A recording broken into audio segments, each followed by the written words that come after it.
No more Fortnite.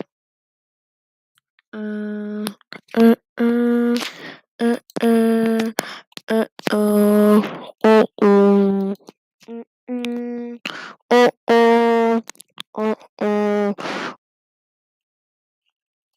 Let's go live. I don't know, but wait. So, alright, what do we? Wait. Let me go YouTube. No, YouTube's. YouTube. No, YouTube.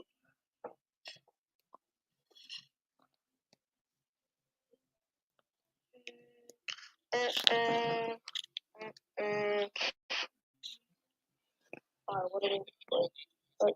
Let me go YouTube. Alright, that works. Okay.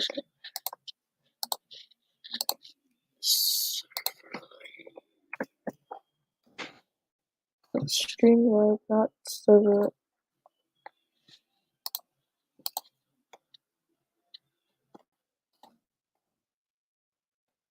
That's Henry. Let me retry it. Let me try this now.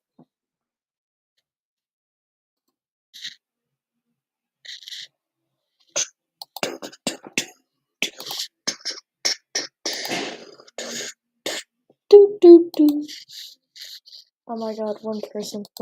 I gotta send it to one person. Wait, that's probably me. Okay, whatever.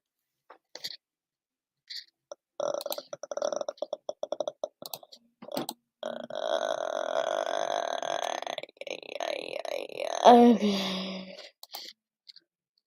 Yeah, this is an old game. Now I'm just continuing on it. I never even made it public.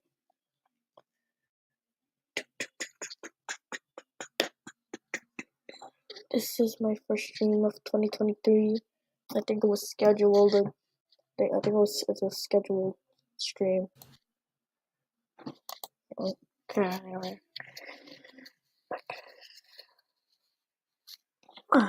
What the? Wasn't like this.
Alright, 3 minutes in, looking good. Nobody's in here yet.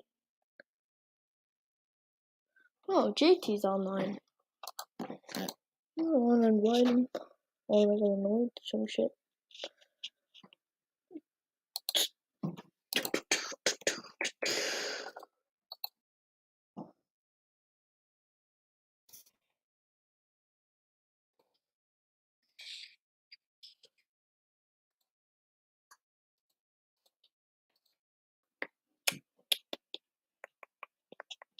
Let me do like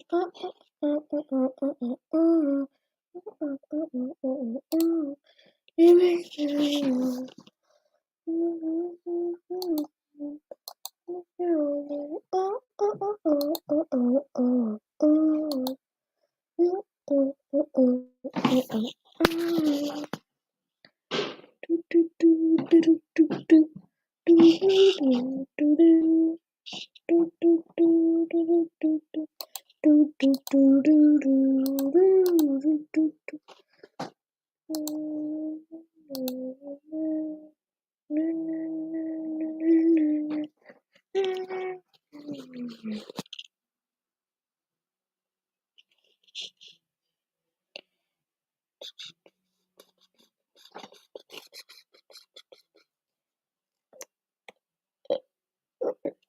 Oh,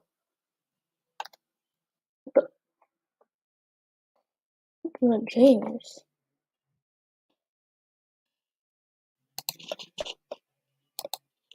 It's more like he's just on anchored, isn't he? He's not anchored. Why would he be anchored anyway? They didn't even anchor him.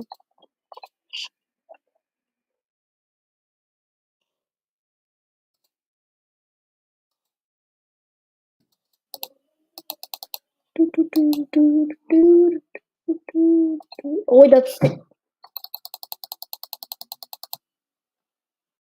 us. Okay. Nobody wants to come. You know what I mean.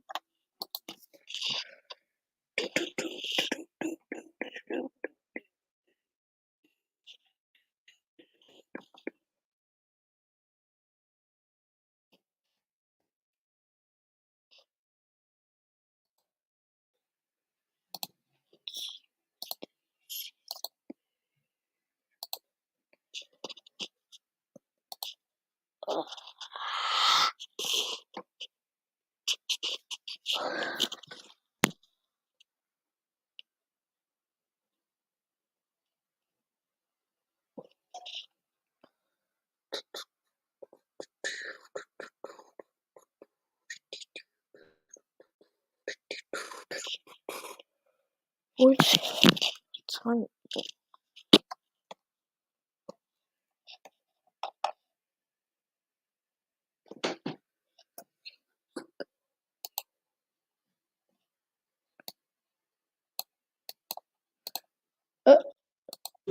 Hi. I canceled this game a year ago, and I'm just gonna continue on it. You canceled the what a year ago? I canceled this game 1 year ago, but I just realized that I felt like an idiot, so I'm just gonna continue it. All right. You wanna help? Nah, I'm good. Me want to Rick doesn't want the Steamy Awards. That was a heartbreaking. That really.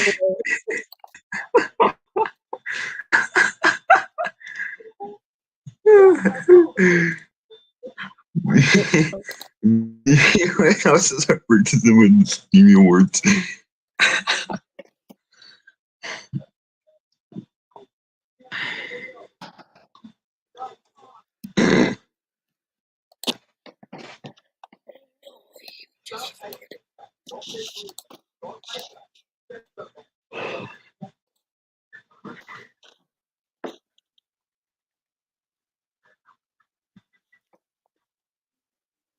Oh!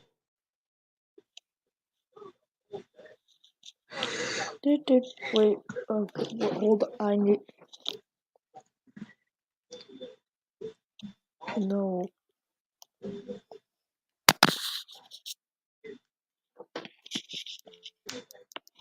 Hey, guess what?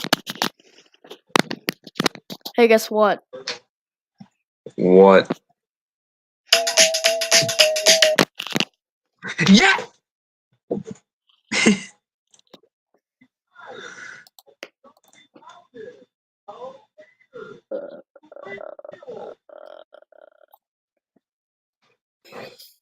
My basement. My basement. Gotta show 'em my beautiful basement. Beautiful basement.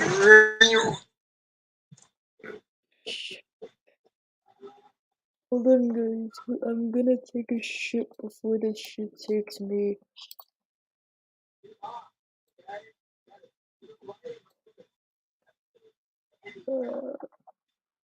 Henry. More Henry in the unlog. I hope this happens again. I really hope this happens again. Oh, you want it to happen again?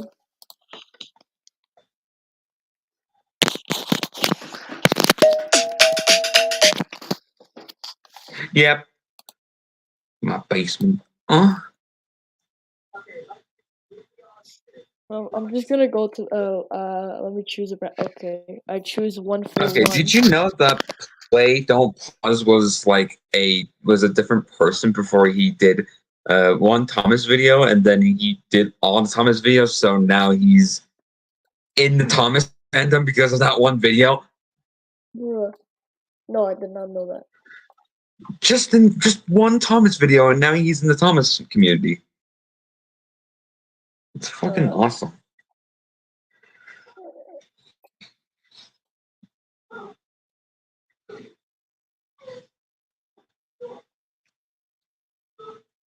Alright, that's enough vlogs, right? Enough vlogs. Enough Joby Wood. Best and original story?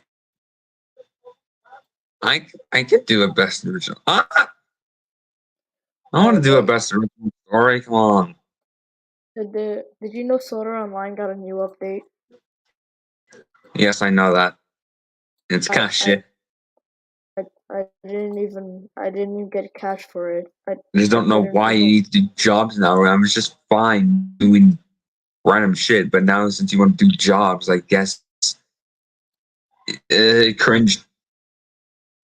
Go play the beta version. There's no jobs there. Wait, what? Go to play the beta version? You know the one that was released before the actual version? Asset layout? Yeah. Why do you want me to play that one? That one doesn't have jobs, so you don't have the jobs. The map is shit. I do not like it. I like the bigger map for it, and like the bigger map better. I made this train. I know. I have eyes. What? Wow. I thought water. You want me to kill a James? I'll kill a James.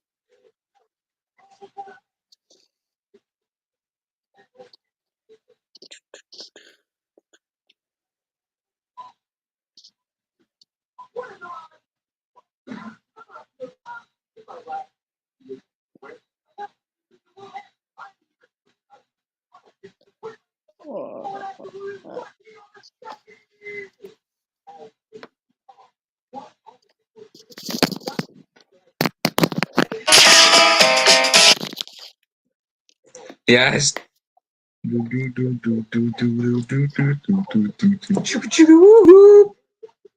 It's actually my favorite song. Yo, me too. No. Okay. Ivor! Activate the bomb, Russia. Russia? What the fuck did you do? Where's James? Oh, there's James. James. Wait, can I? Let's go. I got free cam.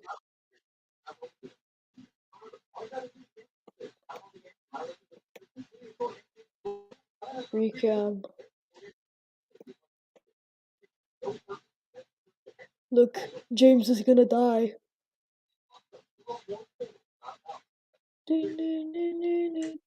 One award per person.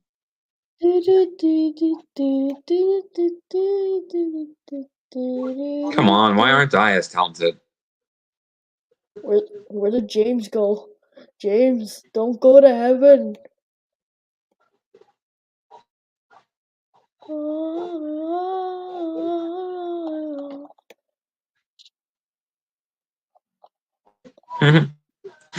He loves spending food. He loves spending money just to fucking eat. That's hilarious.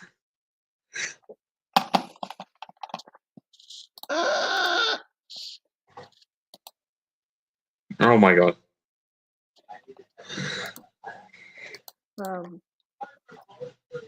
Hey, where's Henry? Henry. No more Henry. Just James. Can I undo that? Wait, no.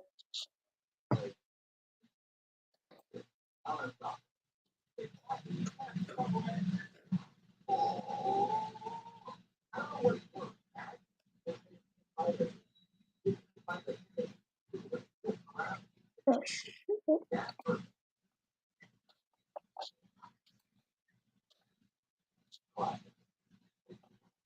Alright, okay, no, okay, no Roblox Studio. Dude, why wasn't I in the Steamy Awards? God fucking damn it. You know what? Fuck it. Fuck it. Fuck this.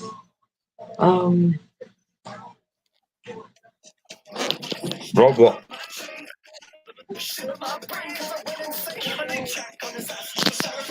Wait, wouldn't that give you copyrighted?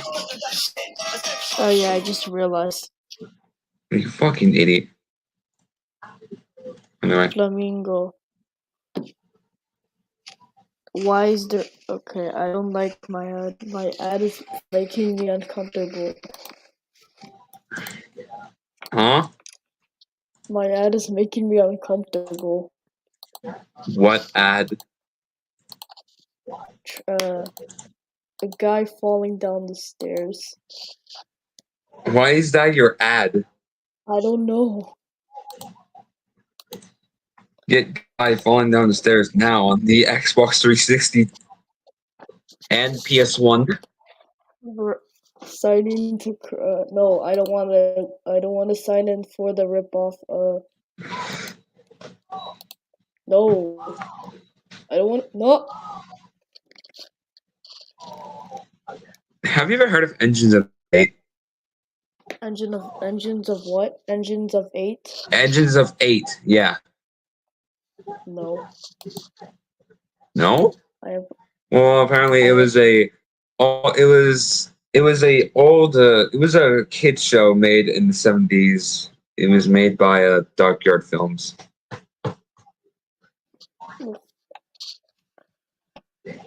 Okay. I think JT will explain to you what Engines of 8 is if you ask him. Okay.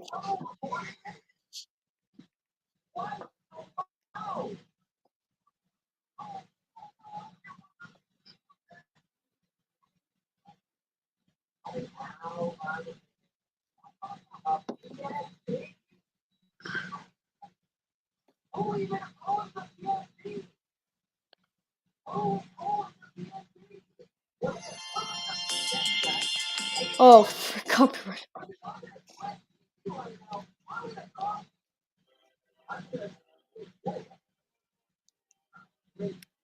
Damn.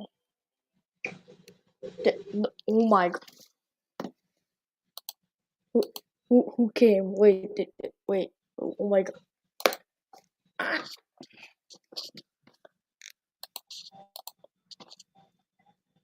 Creepy. Hi.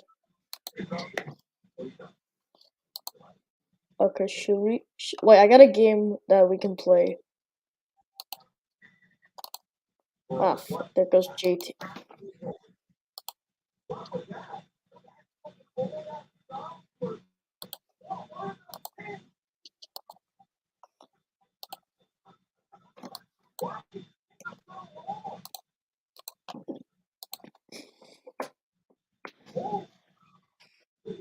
Wrong place.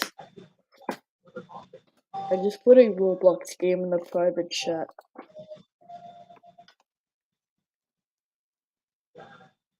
What?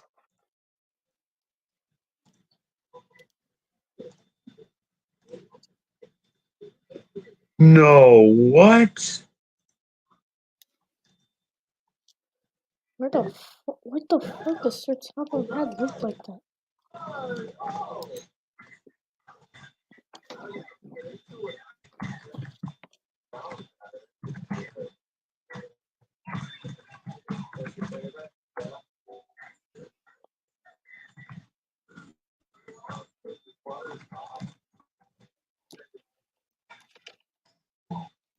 wants to be the first penguin to jump into the pool? Oh, I feel like you should have tried that first, right? I made it! Oh, come on, Mario. You can do this. Whoa, whoa, whoa! Dude, Butter, help him. Oh god, Mario's gonna crash that into him. Awful, man. That was horrible. Whoa! Right, I think I'm gonna just go up a little bit, kind of explore while he gets over here. The bonfire! I can't believe it! Your spawn point has been updated. I can't click it. Now stop! Sir, where are you leading me? Yikes! Hey! I could keep you here forever!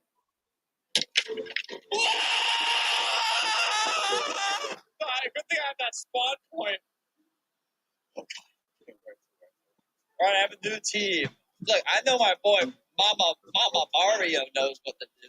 He's actually the king of this stuff. Remember what you did earlier? What you did earlier was amazing.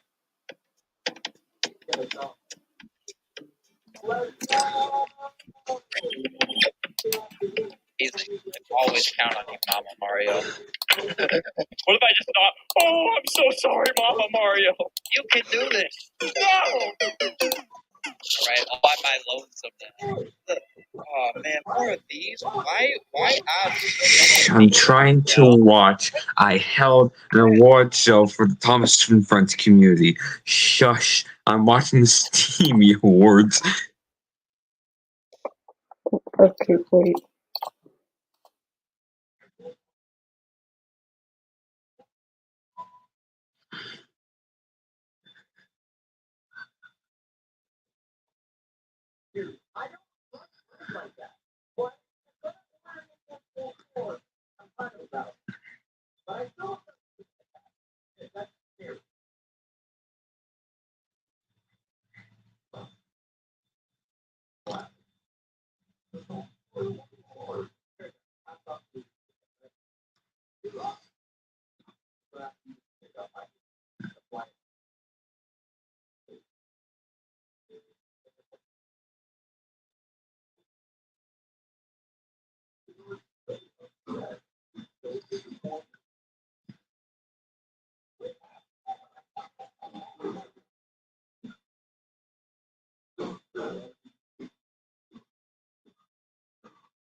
Huh?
Huh?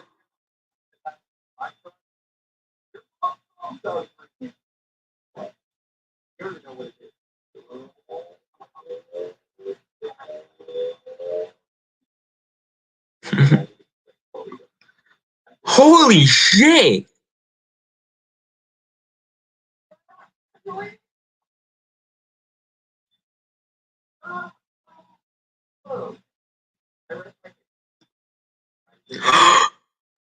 No!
What?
Oh.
SparkNote.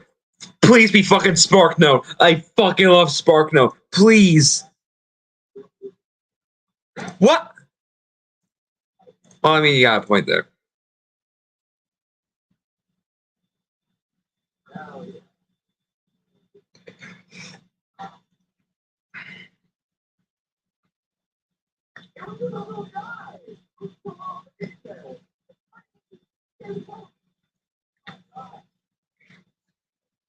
Yeah.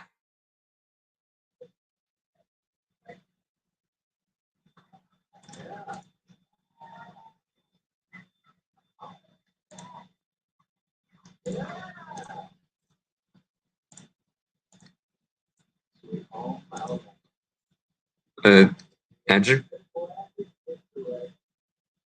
Diaco? Hello? Yes. Alright. We're watching this. Is something we Okay. all have to do at some point. And using that idea to build on the character of Rheneas, one of the oldest working engines on Sodor, is wonderful. And now Okay. So with Passage, it's sad yet understanding. But like when he said, "I'm sorry for your loss," that fucking hit me. But like SparkNote though, I fucking love action. Like talking trains and action. If you do it right, then it becomes perfect. If you do it just right, then you'll make a perfect one. Like, I'm not saying like, oh, zoom in on this and that. Like, just do what's right for you. Just do what's right for you, and if it's just right, then it may be a good episode. Now, I'd like to turn things over to Caleb for a few words. Passage is by far the closest story to my heart out of everything that I've made on my channel. The story was written after I experienced a loss in my life, making it a very personal video. So I'm extremely humbled to see that it's resonated with so many. Even if it's been a comfort to just one other person, then I think it was worth making. Thank you very much. Thanks, Caleb. And now, having sufficiently made many enemies, let's continue, shall we? Our next category is sort of the inverse of what we just looked at. Adaptations. Thomas and Friends has never been a stranger to taking pre-existing ideas and making them their own. And the same holds true for the Thomas community. For this category, I'm specifically looking at adaptations of official Thomas stories, mainly to trim the fat from the surplus of people making things based off other things. Still, that doesn't mean we don't Fucking half engine, dude. fat from the surplus of people making Fucking half engine. That half engine. Do I really need to fucking explain about this? Do I really need to fucking explain about this? No, Half I engine? didn't. No, I really, half engine. I know. Yeah, I know It's what like- that is. No, just let me explain. Like in my opinion, the half engine, it's just fucking perfect. Even if this person added one of the most hated screams I ever hated was the Slendy Tubby scream. When you added that one, that actually gave me fucking chills. In that coach in half, dude. Oh, dude. Like, there's this one question that came up right now. If there's passengers in that first coach that got cut in half, would people be like cut in half as well? Like, that's one question I have. Like, making an original character and like original like story type, and when James seen that scrapped engine that's cut in half, just like her. And like Thomas actually explained the scary story instead of like being I got you. He's actually like fucking having PTSD from that fucking from this engine. Like, he's not playing some fucking joke. He had some PTSD with this era or whatever. Timeline, I believe. Yeah, timeline. I think it's timeline. I'm not sure, but like the way, dude. And even Gordon not believing this or like whatever. Like Gordon experiencing her. Just Alright, I'm done explaining about half engine. things based Just okay. If you think I spoke gibberish, here's an English word for you. It's fucking amazing. off other things. Still, that doesn't mean we don't already have a metric ton of stuff to look at. Everything from Railway series stories that never got brought to model life, to remakes of classic episodes, and everything in between. Thankfully, the standouts for this category were much easier to nail down, as I'm already familiar with the majority of these stories. But before we get to the winner, here's some runner-ups. First is Roman's TWR Empire's wooden railway adaptation of Grand Puff, which is one of the best wooden railway things I've seen in a while. I think the superimposed faces look pretty good, and even though it's not perfect, it's definitely faithful to the original story. There's G-Scale Sodor's adaptations of Thomas Goes Fishing and Wrong Road, both of which looking a little rough at first glance, but still have a super charming style. Of course, Oh My Sodor came close with his version of Cross Lines, and the CGI adaptation of Duck Takes Charge by Skips Yo, is just dude! Skips, dude. Skips, I hope you're fucking happy. incredible. But while all those were great, there was one I can't believe that all of this was fucking made in Blender. All of this was fucking made in Blender. All of it.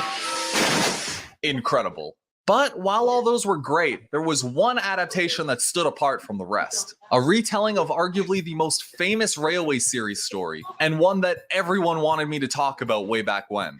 The winner for best adaptation is Super Rescue by Ryan Sock. This adaptation, in my opinion, does just about everything right. The narration is lively, entertaining, and most importantly, clean. The visuals echo and build upon the original book while still staying true to the model series. And while the story still starts very abruptly, something that seems to be a trend from the book it comes from, it still smooths out all of the technical dialogue, making the story far more accessible for the average viewer. For a story that never made it to the TV series, this version certainly gives me a good idea of what could have been. And for that, I'm proud to present Ryan Sock with this award. I'd now like to turn things over to him for a few words. Thank you to everyone who nominated my take on Super Rescue for Best Adaptation. I know there's an endless amount of takes on this story, so I really feel honored that the version I've made has resonated with you all. The idea for doing a TV series Super Rescue to the 4:30 runtime was one I'd had in my back pocket for ages. First attempts at a script rotting in my Google Docs since August 2020. I finally got around to it this year though. It was a really fun video to do, and I'm very thankful that you all enjoyed it. I can't forget Sully Slipper Productions. His vocal talents are really something special and elevated the video. A huge thanks to him for recording the narration and being a fantastic friend. Make sure to check him out. Also, shout out to Noob, Gene, Kelsup Jake, and everyone else in the video workshop too. Thanks for letting me use your Thomas Savior. I don't really have anything else to say, so before I wrap up, be sure to check out Tugs Continued on Twitter and read the scripts we've been putting up. If you like Tugs, I'm sure you'll enjoy them. And make sure to check out the Video Workshop channel. Me and the other writers there have lots of really cool original stories in store for the future, so stay tuned. Thank you, everyone. Thanks, Ryan. Now that we've taken an extensive look on individual stories, let's shift our focus over to which creator has the best overarching series. Before we get into things, I want to say right off the bat that I didn't watch every episode of every series that was submitted. Some of these series have been... I didn't watch every episode of every... Fucking The Adventures of Sodor, dude. Onsod, I don't fucking care how you pronounce it. Dude, this is fucking great. Series that was submitted. Some of these series have been... Oh, I got a notification on this one quickly.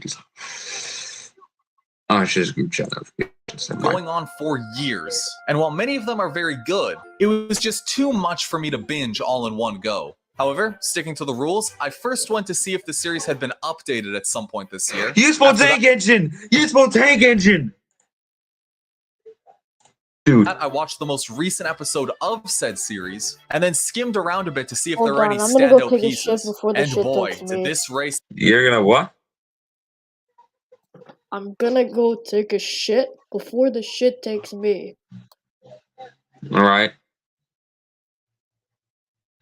come down to the wire. But before we take a look at the big winner, let's go over some honorable mentions. While my original intention was to be looking at series that focus exclusively on telling stories, I was actually surprised by how many people submitted series that talked about Thomas. I hadn't even considered options like Train Boy's Day Out with Thomas or Train of Thought's history stuff, so kudos to those who thought outside the box. As for the series themselves, the dark side of Day Out with Thomas, while being a bit of a glorified slideshow, makes up for it with some great commentary on the part of Train Boy. Comedy is incredibly subjective, and while I don't think every joke hits its mark, the majority of them do, and I can't say I wasn't entertained while watching. On the flip side, you have Train of Thought, whose videos are much more serious and history-driven. And while again, I'm not as familiar with his work as I'm with others, I found his videos clean, concise, and very well put together. And then on top of that, there were tons of other series that did fit into my original plan. Enterprising Engines was a major contender, but with its balance of comedy, amazing presentation, and oddly... It's funny how they use it as Enterprising Engine 93, and the show's name is Enterprising Engines. Sinister story beats that showed up fairly sporadically. Here's a little refresher. A part in my revenge, no matter how small, is a privilege. Because what I'm going to do to the Fat Controller's realm is more than a perfect ending. It's more than a grand design. It's my creation. It's got a lot of cool stuff in it. And while I love the idea of an overarching story that ties all those little details together by the end, the infrequentness of said details, mixed with some strange scripting moments and whatever this is, made it just barely fall short of making it for me. Another Hold on. and whatever this is, Actually, it got stop motion. made it just barely fall short of making it for me. Another big contender was How and the Lost Engine by Blue Snowplow. A Huh? horror series that's short, concise, and was frustratingly close to winning several awards throughout this competition. And if part 4 hadn't been so exposition heavy, with the big spooky ghost monologuing at us for half the video, it might have taken the win. It's a slow burn that gradually builds on the story and doesn't have to rely solely on gore and or jump scares to make me uneasy. And then on the opposite side of the spectrum, we have Railways of Cartoona, which is one of the most bonkers Yes! things I've ever seen in my entire life. To the point where I wasn't even sure it counted as a Thomas thing until... Yes! And then finally, we have Sodor, Then and Now. Thomas thing until... I like how he didn't mention it was all of this was made in MMD, which is is it MMD? Hold on.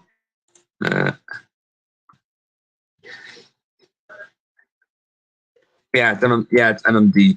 I like how he didn't mention that all of the show was made from MMD. It's hilarious. Yes. And then finally, we have Sodor, Then and Now, which came so gosh darn close on looks alone. Seriously, what is it with Tomy creators and having fantastic sets? But once again, there came time to make a choice. And there was one series that, through its ideas, scale, and less is more approach, ended up taking home the prize. The winner of Best Series in 2022 is The Stories of Sodor by Victor Tanzik. For some, this may come as a massive upset, and for others, this might not be a big surprise. Regardless of where you stand, I want to explain to the best of my ability why I think this series has earned its spot here today. The Stories of Sodor does a lot of things right, from its characters to its presentation to the sheer amount of lore that exists within it. Heck, if we're gonna start anywhere, let's start there. This show has some of my favorite world building of any fan series. I recently went back and binged the entire thing for a future video, and the satisfaction I had in getting to see all the little bits of setup for future seasons paid off was an experience I've only had with one other Thomas series in the past. It frames Sodor in a completely different, yet still fascinating way, and in some ways actually eclipses the lore of the Railway series in my opinion. That's not to say that the Railway series isn't great, or a love letter to steam engines, but all of the really interesting lore isn't incorporated into the books in any meaningful way. Instead, it's laid out in anthology material, and structured more like a textbook than an actual story. In fact, other than the neat novelty of knowing what the island was like way back when, I'd almost call this book pointless to the overall plot of the series. Seriously, when have details like Kirk Ronan's electrical plant or the existence of the railroad ever been important in any of the books? Sure, they're cool little ideas, and they fill in gaps in the island's history, but if you took them out, it wouldn't really change all that much. Compare that with the Stories of Sodor, where every piece of history adds something to the world, and provides avenues for potential stories. The rival companies, the box tanks, the countless times they expand the railway, and the effects of modernization on the engines. Every beat affects the overarching plot in some way. Speaking of which, can we talk about the engines? This might come off as me brown-nosing Victor a little bit, but his takes on the characters are hands down my favorite iterations to ever come out of Thomas and Friends, official or otherwise. Go look at a handful of stories about, say, Diesel, and take a shot every time the story makes him out to be an unlikable asshole who gets his comeuppance in the end. You will think you have 12 fingers, 5 nipples, and 3 dicks by the time you're done. I can think of... You will think you have 12 fingers, 5 nipples, and 3 dicks by the time you're done. Oh my god, that joke. It's so related to Cuddy Kyrus and it's hilarious. Kudos to you. I can think of maybe 3 exceptions where Diesel actually gets a story that isn't him just being an awful person. Contrast that with the Stories of Sodor, where yes, Diesel gets plenty of despicable moments, but also develops as a character, all culminating in one of the best stories I've ever seen him used in. And this holds true for other characters, like Thomas in fact. Sure, everyone likes the cheeky prick Thomas and his antics, but they get old after a while. Here, Thomas is portrayed less as an entitled jerk-off and more like an experienced underdog who can clutch things out when he needs to. He's not perfect, and he still retains that snappiness that Thomas is known for, but he's got a lot more history and character development that Victor really puts into play during the later seasons. Easily my favorite interpretation of the character. And finally, the presentation. Now yes, I am aware that there are other series that have a lot more flair to them than this. This fucking shot Like, imagine if you're like outside and then you saw that pass by. I would act very fucking scared.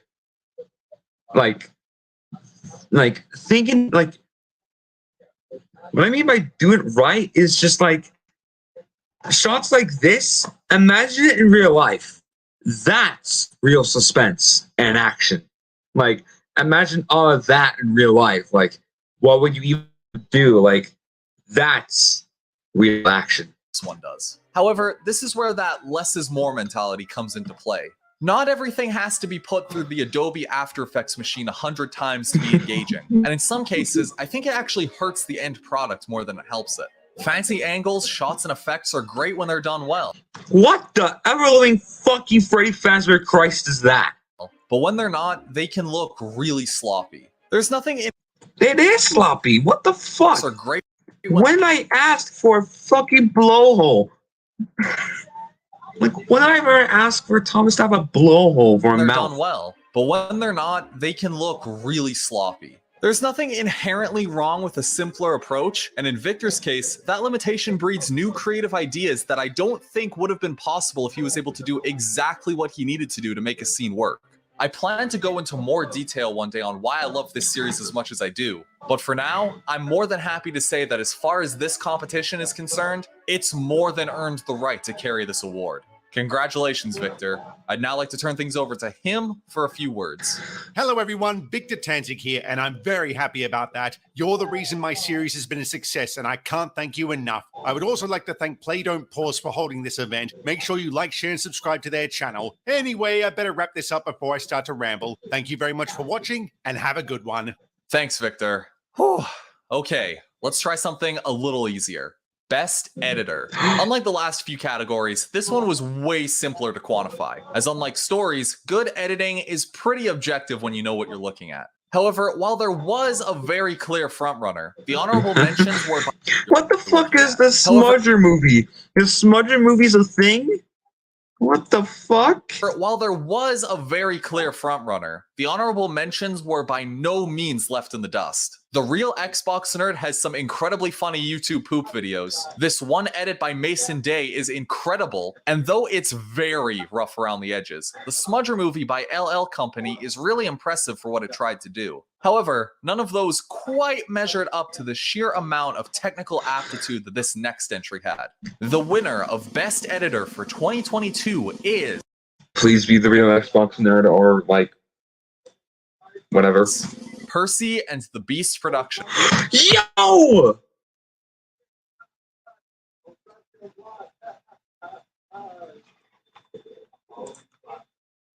Oh my god. I am speechless. I am actually fucking speechless. To call the work done on this channel impressive would be an understatement. The amount of time and effort that goes into creating each individual shot for these videos is nearly impossible for me to describe with words alone. But trust me when I say that scenes like this... Holy shit.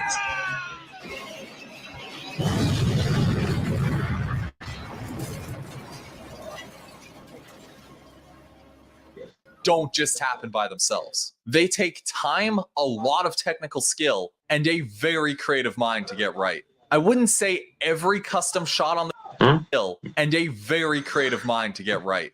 I wouldn't say every custom shot on this channel looks as good as it could be. There are a couple times where they've tried to replace a face, and I mean, look at it. But the number of times I'm like, dang, that looks good, far outweighs the stuff that looks a little wonky. I think my favorite has to be their adaptation of Sodor and the SCP. The story is ridiculous, but wow, does the presentation make up for it. And for those reasons, I'm proud to name Percy and the Beast Productions the best editor of 2022. Congratulations. I'd now like to turn things over to them for a few words. Hello everyone, Nick speaking. Many moons ago, I submitted my entry into Play Don't Pause's Steam Awards, and I just got the incredible news that I was apparently nominated for the Best Editor Award. I simply can't believe this, and I never thought that my channel would spread this far across the fandom. I put my blood, sweat, and tears into each and every shot in my videos, making sure that each video installment is exactly how I want it. In my eyes, I think that this achievement is very well earned. I'd like to show infinite amounts of gratitude to Brave G-Fire, Dan the Blue Tank, Shanks, Sodafallet Studios, and to all the people who inspired me and helped me to achieve success. If you thought that the hero of the Empire and the beginning of madness were good, you were entirely wrong.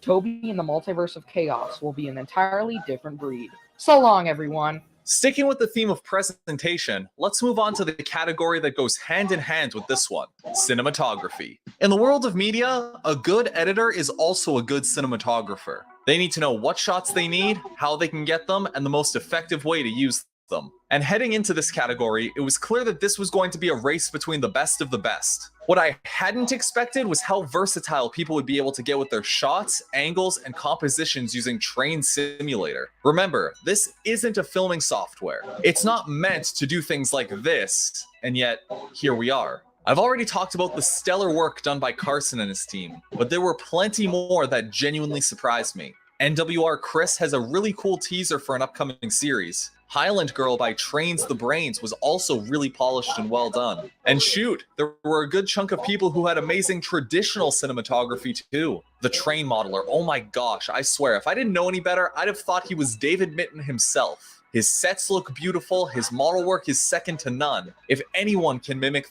the classic era style, it's him. So how do you even top all of that? How do you do better than this? And this? And this? Well, someone found a way. The award for Best Cinematography of 2022 goes to Blowback by Oh my god! No fucking way! I've watched that. Holy fucking shit! Oh fuck! Keep my name out your fucking mouth! Ryder Ronan. This is, without question, the best, most creative camera work I've seen done in Trains in a long time. The sequence where Harold gets up close and personal with Henry is honestly the highlight of this entire video. Shots like this just weren't possible in the model series, and very rarely have the same seriousness in the CGI series. But combining the two styles here makes for a video that is thrilling as it is beautiful. This isn't a one-off either. Ryder Ronan consistently makes a visual spectacle of his work, whether that be music videos, cinematic shorts, or in this case, an action-packed Thomas story that looks like it was ripped right out of Sodor's Legend of the Lost Treasure. And while I can certainly name plenty of creators that have come close... Remember how I said about best action? Just imagine you are like on the ground waiting for a train, and then you see a train pass by, and then you see a helicopter get too close. Anyways, you just, okay, imagine this. You're just sitting on the ground, on the grass, just waiting for a train so you can record it. And then you see a train pass by. And then you see a helicopter come out of nowhere and then go get very close on top of the fucking train. Like, imagine that. That's what I call action. Like, imagining things that could actually happen in real life. That is action. Nobody quite nails the jaw-dropping eye candy that has earned Ryder Ronan this award. Congratulations. I'd like to turn things over to him for a few words. Hi everyone, this is Aiden, and I'm super thankful to be a part of this, and I give my huge thanks to anyone out there who watches all my silly little videos. Making Trains videos is just something I really enjoy doing, and through this YouTube journey, I'm just so overwhelmed by all the positive support I've received in all my projects. I couldn't make the things that I do without the Extended Railway Series team at Soda Island Fansite and Carson and the team at Video Workshop. Both have been extremely supportive with their help and guidance, and I thank them so much every day. Again, thank you so much for this opportunity. I love you guys. And now that we've about stories and presentation, I think it's time to change gears a bit and take a look at a different style of video. Let's have a peek at essays. Video essays have been sort of a rising trend among the Thomas community, thanks in no small part to a certain review of an infamous Mattel marketing misstep. I'm actually surprised it took this long for people to branch out from the standard movie reviews and top 10s to talk about Thomas in such a nuanced way. And I won't lie, it was kinda liberating to know just how much stuff could be done with this series outside of filmmaking. And those submissions for this category came in thick and fast. I was surprised and once again refreshed to find that this would be one of the smallest categories of the show. What wasn't refreshing to find, however, was the difference between each nomination winning or not being even thinner than it was in previous categories. However, I eventually narrowed it down to 4, those being All at Sea by Usual Bloke Luke, Thomas's Moral Compass by the Thomas Cynic, In the Face of Reality by Scrapyard Studios, and The Danger of Runaways by Amtrak Guy. Choosing between these 4 videos was hard, to say the least, as an argument could be made for each one of them taking the award. And so, I think a closer look is in order. Let's start with Luke. Luke's All at Sea video was a real left hook for me when I first watched it. Not only because its runtime is easily 4 times the length of the original story, but because there's surprisingly little fat to be taken out. The video itself, in a nutshell, is how the episode All at Sea uses very subtle methods to teach an important lesson to children. The essay is broken up into 4 distinct sections, none of which feeling like they drag their feet for a particularly long period of time. This is genuinely impressive to me, considering that there's every opportunity for the pace to come to a grinding halt and boring the viewer into watching something else. Long videos should, in my opinion, have something to keep you engaged, whether that be multiple items, talking points, and so on. Having your viewer look at the same footage and hear the same points again and again and again gets repetitive after a while. And I'm glad to say that Luke certainly nailed the pacing here. He points out a lot of stuff in this episode that I never really thought about, like this interaction between Duck and Percy. Well, Duck, I'd rather have my wheels on solid ground. Our rails can take us to all the places we could ever wish to see. Like, I never made that connection, but yeah, Percy would totally be against the idea of sailing, considering his past 2 experiences with water. Another big highlight for me is how this video wraps up. It's warm, comfortable, and full of life in a way nowhere else in the world can be.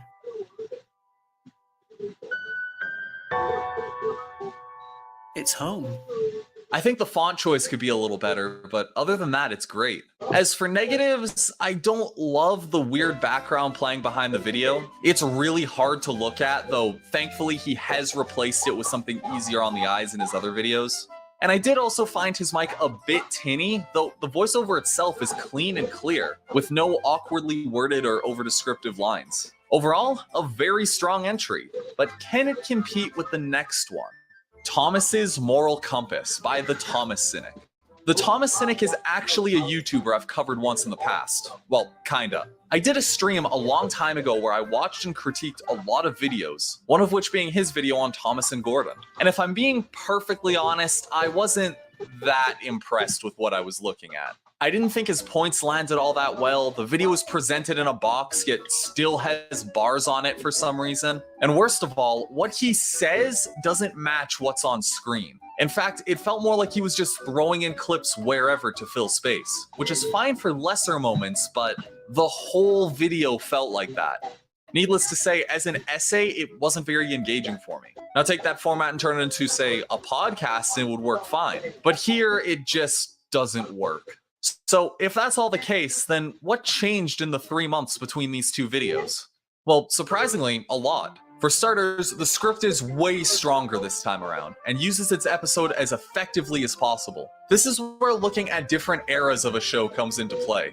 Luke wrote a 16-minute video talking about a classic series episode. It has a setup, 3 big talking points, and an ending. The episode has a lot to say, and the video earns its 16-minute runtime. The Thomas Cynic, on the other hand, is looking at a hit era episode. And I'm sorry, but there's no way you could get me to sit down and watch a 16-minute essay on a single hit era episode. Not Respect for Gordon, not Thomas on the Statue, and certainly not Hector the Horrid. And thankfully, the Thomas Cynic knew this and wrote his script accordingly. The main points he makes about this episode are how Thomas has developed as a character, how he reacts when he's not in control of a situation, and how the moral for this episode is handled. And yeah, it's a pretty solid take. Though with that being said, it is still just a little too long and wordy in my opinion, and I think taking out another minute or 2 would have really helped the video. This leads me to his presentation, which while also being an improvement, still leaves a lot to be desired. There are more than a few moments where the voiceover and visuals just don't match up as well as they could, and I counted a couple of times where things just seemed weird. I get there's not a lot of footage to work with, but a good editor can always make things work. Sure, the longer video doesn't help, but again, trimming just a bit more of that fat would work wonders. Next up, In the Face of Reality by Scrapyard Studios. Okay, now this is a fun one. For those who don't know, back when the Railway series was still in publication, a number of kids wrote into Audrey asking why some engines have faces and others didn't. A good question, and one that I doubt Wilbert had thought of when he asked for Tally Klin to be written into the Railway series. I'm assuming the reason that he asked for John Kenny to illustrate the engine the way he did was in part because he didn't want to give the illusion to children that there were real talking steam engines on a real railway that they could go visit. Only for said kids to be disappointed when they found out that that wasn't the case. Keep in mind, this was at a time when the Tally Klin was still struggling to find its footing, and the last thing they needed was a bunch of whiny kids complaining about how they'd been lied to. But instead of saying something like, oh, nobody really knows why the engines have faces, which would have been a perfectly fine excuse, by the way, he instead claims that the real reason was that the engines only have faces when they're on Sodor. Now, this might be a hot take in of itself, but I hate this explanation. Because not only did he break his own... Oh, fucking hell. Okay. I'm imagining this. Okay, yeah, now I'm gonna fucking with own rule in the very next story. Not only did he then go and write a whole other story that also disregards this rule, and not only did he explain away an important detail in his real-life based book series with fucking magic, but this on-the-fly... with fucking magic. In his real-life based book series with fucking magic, but this on-the-fly explanation doesn't even work with his already established lore. Tell me, where is Toby when he's on his own line? Because I'll bet my left testicle it isn't on Sodor, at least in the Railway series. Bet my left testicle. Because I'll bet my left testicle it isn't on Sodor, at least in the Railway series. Shut up. It's such a paper... Oh man, my left testicle. At least in the Railway series. Shut up. It's such a paper-thin excuse that actually hurts the series more than it helps it. And I don't know why he thought it was a good idea. Okay, rant over. What were we talking about? Oh, right. In the Face of Reality by Scrapyard Studios is a video that sheds light on a few theories about how this whole face thing actually works. And to be frank, this is the funniest entry out of the 4 options. There's plenty of quick jabs at the source material, and though it does somewhat feel like the video is talking at me rather than to me, I think the commentary meshes well with the humor. I also love the visuals used in this one. The original footage really elevates the talking points, and is a nice change of pace from just seeing the book illustrations and clips from the show. It certainly makes this video feel unique. Unfortunately, the other big reason this video stands out visually is the bright orange background that permeates throughout the entire video. I get that orange is a big part of this channel's branding, but it can be super hard to look at for an extended amount of time. And the last thing you need is for viewers to get tired of looking at your video. If it was just, like, slightly less saturated and bright, with maybe a small bit of texture or detail in the background, it would have made this video so much easier to look at. That being said, I do recognize that a bright background isn't a massive deal breaker for some, and you know what? Fair enough. It's a fairly small issue in the grand scheme of things. A much bigger problem with this video comes with its audio. Like I said before, I have no problem with Scrapyard Studios' commentary other than it being a bit shouty. However, it's the commentary of his guest speakers that really hurts this video for me. When you use sound bites in your videos, it should, at the very least, do 2 things. A, help convey your point easier, and B, keep your viewer engaged without breaking the flow of the video. And if I'm being honest, these clips fail to do both of these things, at least for me. For starters, they're way too quiet. The mic gets passed to another creator 3 separate times in this video, and all 3 times are just barely intelligible. Here, have a listen.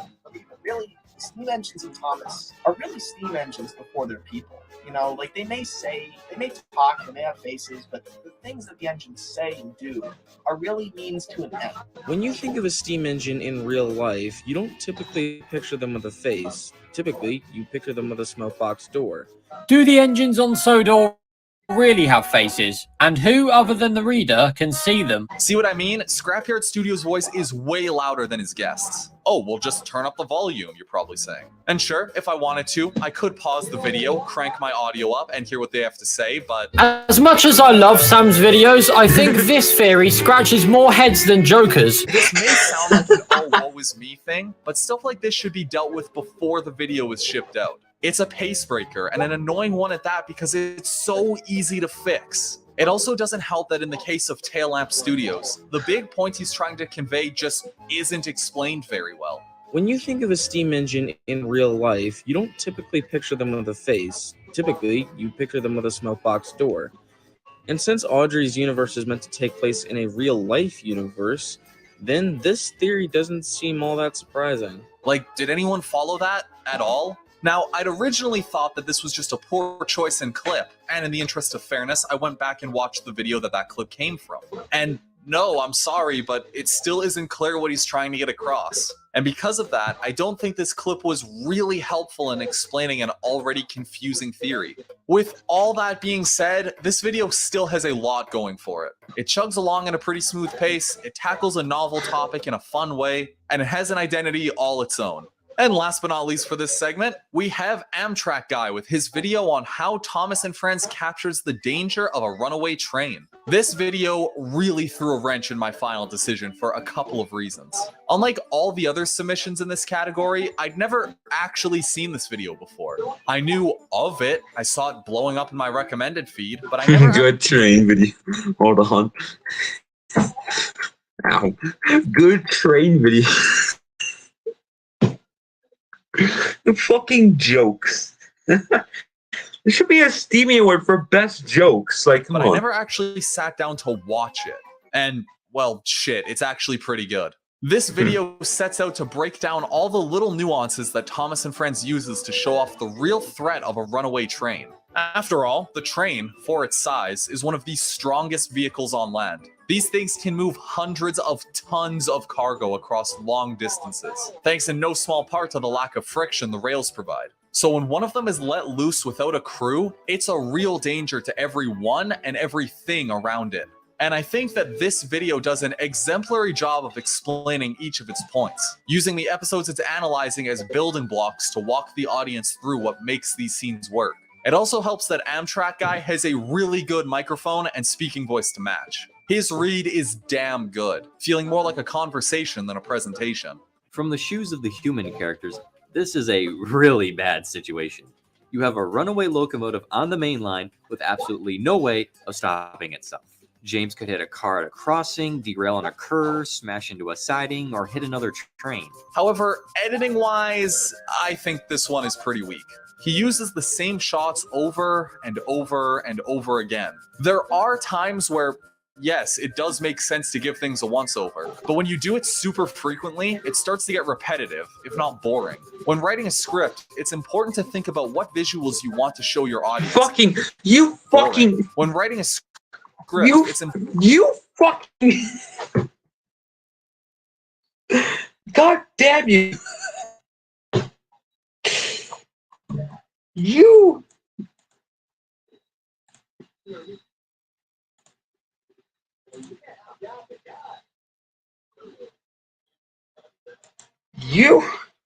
Important to think about what visuals you want to show. Wait, think about what? Hold on.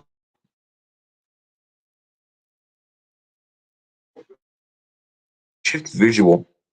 What Okay. visuals you want to show your audience and at what time. And while these visuals do match what he's saying, it's clear that he wasn't thinking about how many times he'd show us the same bits of footage. And there's nothing visually distinct to make this video stand on its own. It's by no means a bad essay, it just doesn't have the same showmanship as the others. And now, having gone over the 4 nominees, it's time to see who took home the gold. The winner for Best Essay of 2022 is Usual Bloke Luke. I fucking knew it! Does he love that so much you would give that award? This was another close one, in part because all 4 videos had a lot of really good stuff in them, with just 1 or 2 things I didn't like. However, Luke's video on All at Sea has far more ups than it has downs, and its downs are not nearly as game-changing. In saying that, this was still an incredibly close race, with the deciding factor coming down to the smallest of details. I'd now like to turn things over to Luke to say a few words. Hey there, everyone. Words cannot describe how honoured I am to have one of my videos win Best Video Essay for the Steamy Awards. It really can. But I'm going to do my best anyway, because, well, I need a speech for this. The time when I made this video analysing All at Sea, it was definitely an eventful one. It was the first time my channel was starting to gain major traction, and it was the 1 year anniversary of my Henry video, where I started making Thomas content in the first place. It ignited a spark in me for talking in depth about specific episodes of the show and their deeper meanings. Never did I ever expect my channel to grow so fast during this last year, let alone have one of my videos be nominated for an award show for fan content. 2022 has been a crazy year for Thomas fan content, and knowing that fans like you voted for me for this award, it really, really means a lot. So much more than you think, because I literally would not be doing this without your engagement and lovely responses to what I do. I'd like to thank the Steamies Academy, which in this case is Play Don't Pause, as well as thank the Unlucky Tug, whose excellent videos inspire my Thomas content. It was awesome to meet you at the Audrey Extravaganza, mate. It really was. My family for supporting me in what I do on and off YouTube, my Thomas fan friends Jack, Harry and Robin, who I met this year and have shared many laughs with, especially at the Audrey Extravaganza, and biggest of all, any one of you who watched any of my videos, because thanks to you, I feel like I have a purpose in what I do on this channel, and throughout all the time I spent editing, hating the sound of my own voice in the audio, and the existence of my inconsistent upload schedule I'm sure you are all familiar with, you make it all worth it in the end.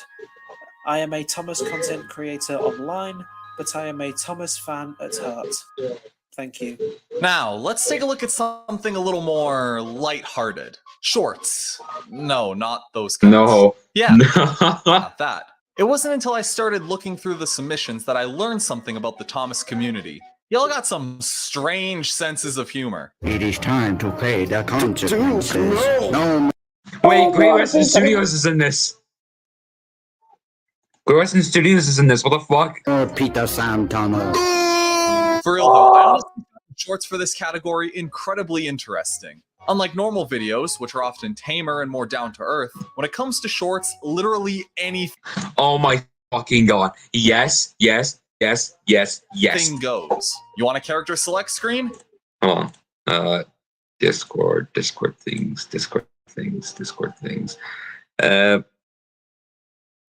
Not really Discord things. You got it. You want parodies of Top Gear? You got it. You want All Engines Go Thomas chasing Percy in a Sodor Fallout setting while cracking meta jokes about the current state of the franchise? I'm gonna chug. I'm gonna chew. This was milked by kids. Bro, I don't I mean remember milk. this video. I milked cows. I don't think that this is milked like milk cows. Yeah, I know. I think what this is kind of milked by milk it milked is. humans. This was fucking nutted on by children. Children fucking masturbated this fucking trend. And no, I don't mean like masturbated at this. They just used this trend a whole lot, and it's not even funny anymore. That's what I mean. Oh, you got it. The entries here were a weird and wonderful mess of suggestions, with some genuinely cool stuff in there as well. Without a doubt, one of the biggest highlights was this video of a guy pulling Thomas out. Yo! Fucking Karen Barry! Dude, his fucking editing is I've nice. seen this guy TV before. and placing him in a kid's book. It's mesmerizing on its own, but the video breaking down how he does it was even cooler. Tons of Trackmasters also fits the bill, if not inadvertent. His videos are short, snappy, and don't waste too much time, which is important considering he's talking about a piece of plastic. I do think he could slow down a little when he speaks, but I'd hardly call his style bad. However, there was one that stood out amongst the rest. Not because it was particularly funny, but because it wasn't. In fact, it was one of the most somber and bittersweet things I've seen attempted in Thomas. And that entry is Why It's Called Henry's Forest by Great Western Legacy. In keeping with the short format, I'll try to make this brief. I love this little video. It's set long after the Northwestern Railway's heyday, in a time when the steam engines have either been retired, sold off, or scrapped. We learn about one such engine who was spared from the cutter's torch and given the option of where to be stored until his crew can find a buyer. Slowly, with gentle movements of the camera, we come to find that the engine left alone in the forest is Henry. And though he has nothing to protect him from the elements save for what little shelter the trees provide, you can tell that there's no place he'd rather be. What can I even say? It's beautiful, poetic, and a perfect end to the Big Green Engine's long story. And because of that, it's earned the title of Best Short. And now, a few words from Great Western Legacy. Hello, I'm Great Western Legacy, and I just want to say I'm really thankful for being nominated for Best Short. This wouldn't have been possible if it wasn't for all the amazing and talented the Thomas community who make the tools that myself and others use to make these sort of shorts and videos. And thank you once again to Play Don't Pause. He's an amazing creator, and you should totally subscribe to him and go like. Oh my god. Jeez, that was supposed to be the lighthearted category? Well, let's stray away from the video making side of the fandom for a bit and talk about some of the other niches this community has to offer. And considering the source material, I think it's best to start with the most popular pastime among Thomas fans, modeling.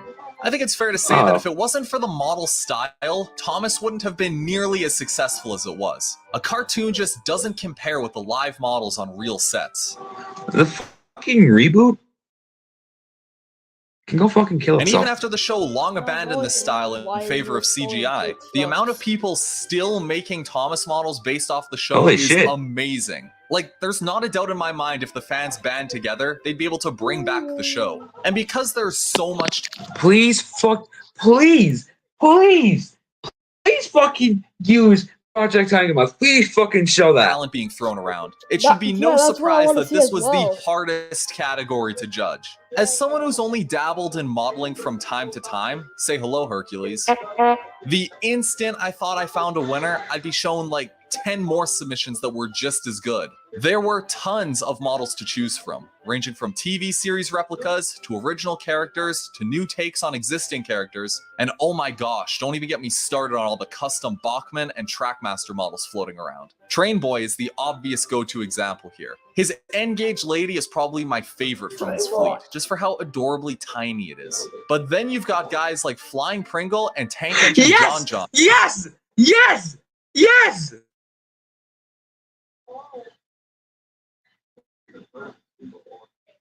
Dude? Andrew?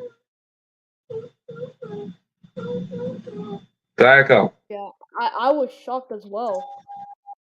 Dude, holy Who fucking I'm shit. convinced just stole the original TV series models before Drayton Manor could get their hands on them. And Frogs' Sodor Fallout Thomas looks like it wants to haunt my dreams. But having gone through all those submissions, there was one that stuck out amongst the rest. Not because it was the most accurate to the show, but because of just how damn cool it was. And that model is Percy by Train Builder. This model is awesome. Name another model in this lineup that not only steams, but can actually be ridden on. I've always had a soft spot in my heart for little trains that can actually give you rides. As a kid, my parents brought me to this one place where you could ride on a similar train and go around a giant loop.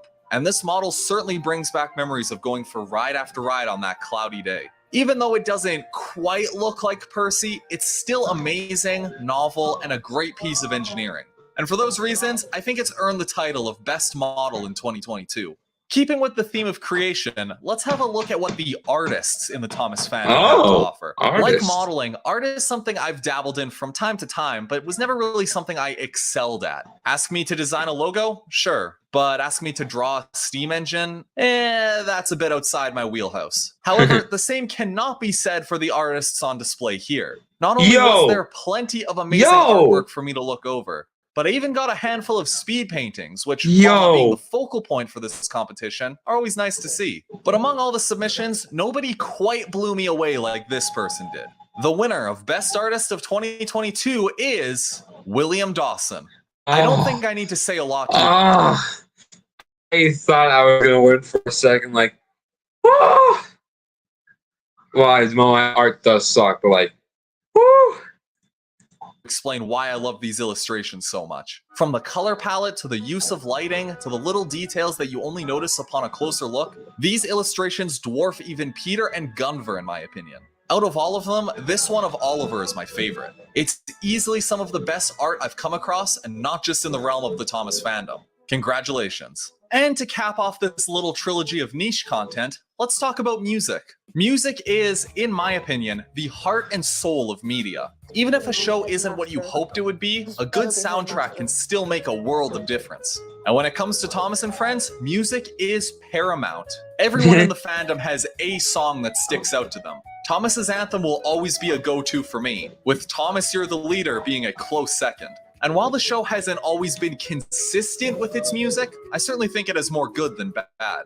That being said, when the fans got their hands on the same tools used to compose the themes for the classic series, it was like someone had opened the floodgates for banger songs and covers left and right. Now, I had only planned to look at original songs, since I think covers are a bit easy in comparison. However, because there were so many submissions for genuinely awesome covers, I decided to give a second award for Best Cover Song, which we'll look at first. As far as covers go, there were plenty of options, but only one that really stood out to me, both for being a great recomposition and a great vocal performance. And that talented creator is Headmaster Hastings with his cover. Oh, yo! There's just something about Headmaster Hastings' covers that feels right. Maybe it's his choice of modern instruments, maybe it's his deeper voice. I don't know. What I do know is that his covers are some that I always find myself coming back to, and this song is no exception. Here, just have a listen. Thomas tried so hard to catch him on the way. Eventually he passed him, and Bertie had to say, to pass you on that hill, Thomas, I need wings like an aeroplane. I don't think I need to explain myself any further here. However, we're not quite done with music just yet. There's still an award for Best Original Song up for grabs, and there's one person in particular who not only clinched the title. Please be fucking, what's his name? What's your name? Please be Angel Perlia. For Best please be Angel Perlia, please. But was pretty much the only person this year to produce original music. You know them, you love them, you've been hearing their songs all video. It's SA Music. Before I get to the song, never mind. But it's still, congrats. Won the award, I want to take a moment to talk about their work as a whole. In my opinion, SA Music and those like him are the backbone of Thomas's presence on YouTube. 9 times out of 10, when you watch a video from the Thomas fandom, it's going to have music from at least one of these legends. I think people underestimate how important music is, not only for filling the empty space when no one's talking, but in how it sets the mood for a video. Music gives everything flavor, and for me, it's one of the most important and frustrating parts of making a video. But thanks to SA Music, I no longer am solely reliant on YouTube's hit-or-miss selection of music on the Creator Studio. From remakes of character themes to on YouTube's hit-or-miss selection of Boom Bap Flick music on the Creator Studio. What is that? Boom Bap Flick. From remakes of character themes to covers to original pieces, this channel has it all. I know it sounds like I'm doing an ad for them right now, but seriously, I'm so thankful to have a resource like this to fall back on. And I'm sure just about every creator in this community feels the same way. But now the question is, which one of his songs earned him the award? That would be Eyes on the Prize. For such a short song, it's a bop. It's catchy, it's got fun instruments, and it feels like a game show song. That aside, I think SA Music more than deserves this award, not only for his amazing talent, but for his service to the fandom as a whole. It just wouldn't be the same without people like him. Next up is our first wildcard category, Most Creative. In a world where anyone with an internet connection can make a video, the spectrum for ideas is nearly infinite. Just when you think you've seen it all, you find something that makes you go, shit, why didn't I think of that? Much like with shorts, this category is a grab bag of videos, some of which I've never even seen prior to this competition. Some were weird, some were wild, but out of all of them, 3 channels stuck out to me. Those 3 being Trainboy, Caleb C, and Major Engine Studios. Let's dive in, starting with Trainboy. It's fitting for Trainboy to be in a wildcard category, considering that he's a bit of a wildcard himself. What I mean by that is while most channels would try to stick to doing one thing and doing it very well, with Trainboy, you never really know what to expect. Sometimes you get a video about models or the unboxing of such, other times you'll get a history video or something analytical, and sometimes he just goes completely off the rails with, "We fucking got it!" Dubs. Dude, him shooting a fucking gun is so hilarious for some Goes reason. completely off the rails with, "We fucking got it!" We fucking got it!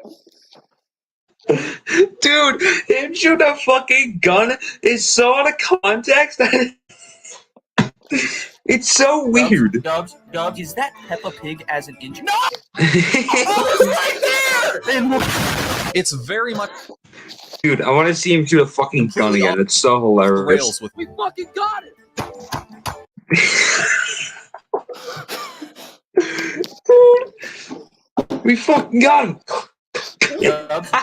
Dubs, is that Peppa Pig as an engine? No! Oh, it's right there! It's very much a case-by-case basis with him, which in my opinion adds to the fun of his content. Lance has gone on record in the past saying he takes heavy... Lance?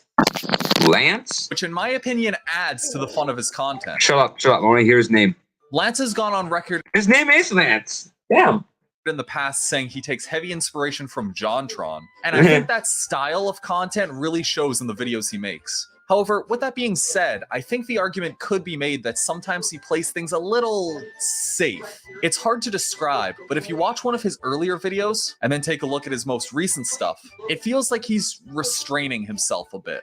I can, to an extent, understand censoring himself when he swears and whatnot, though in practice it can be a little jarring. But he's certainly toned down the parts of his videos that, in my opinion, help him stand out from the crowd. If there's anything I could offer as a suggestion for what to improve on, it's to be a little more liberal with his comedy. Next up, Caleb C.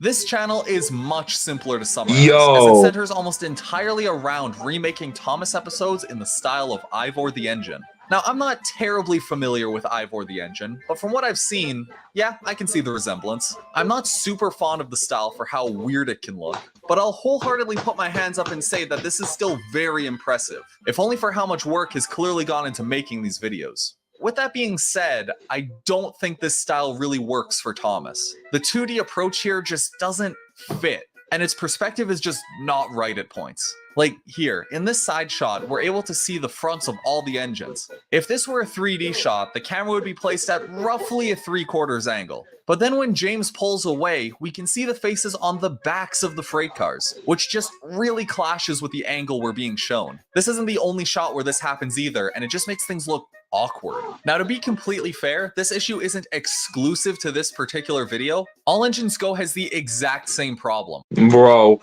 Where they want to show the characters' faces, but the perspective demands it stay in 2D for some scenes for easy animating. This is where we start delving into how different mediums help elevate the presentation of a show, so I'm gonna stop right here before I go down a rabbit hole. The point is that this style, while not perfect, is very impressive considering the medium, and not something I've ever seen done before. If anything, it's certainly memorable. And last up for the category, Thomas and Birdie's Major Race by Major Engine Studios. Now, at the time of the submissions, this video hadn't actually come out yet, at least not properly. The only thing I had to judge at the time was the preview and everything else the channel had done. And even just looking at the preview on its own, I can say that I was very impressed with what I saw. Oh, that's a yawn.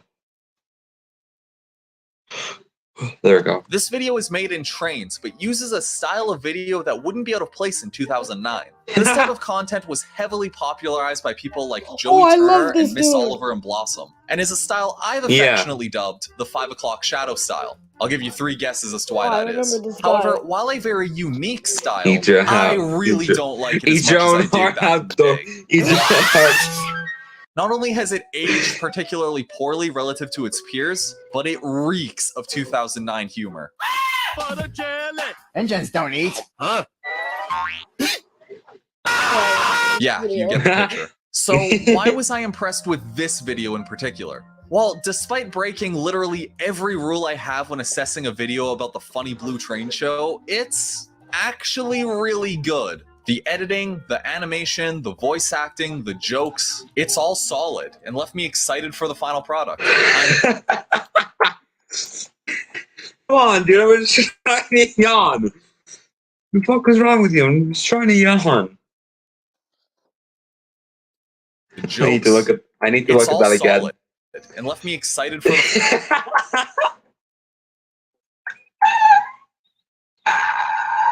final product. I'm kind of at a loss for words on this one. This video falls into the same category for me as something like SpongeBob Beyond or Fazbear and Friends. Like, it's so bizarre, but good at the same time. Maybe I'm not giving the 5 o'clock shadow style enough credit, but like, this shouldn't work. It has everything going against it, and yet I can't say anything bad about it. It's just put together too well. And now that we've looked at Trainboy, Caleb C, and Major Engine Studios, it's time to announce the winner. I went back and forth on this one for a bit, but eventually I decided that the Please be Trainboy. most Please be creative had to Trainboy. go to Trainboy. Yes! Yes!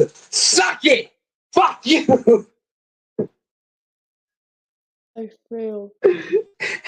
Right down to the wire. While I love the editing on display for Thomas and Birdie's Major Race, and admire the work that goes into remaking an episode in the style of Hey, wait a minute. Wait a minute. Wait a minute. Wait a minute. Wait a minute. Wait a minute. For the engine, there's nobody quite like Lance in this community. He's a jack of all trades when it comes to video making, and never sticks to one type of video. And as somebody who appreciates variety and the desire to keep things fresh, what can I say? I played that game and it's actually fine. Hey, he nails it. Congratulations, Lance. Our second wildcard spot is a bit of a doozy, not only because of how close the competition was, but because the winner for this category actually changed several times. That category being Most Ambitious. What? To me, there are few things more important to the creative process than ambition. Without ambition, nobody would push themselves to do bigger and better things. And as you might imagine, any attempt to recreate one of the most expensive kids shows in recent history is gonna be ambitious in some way.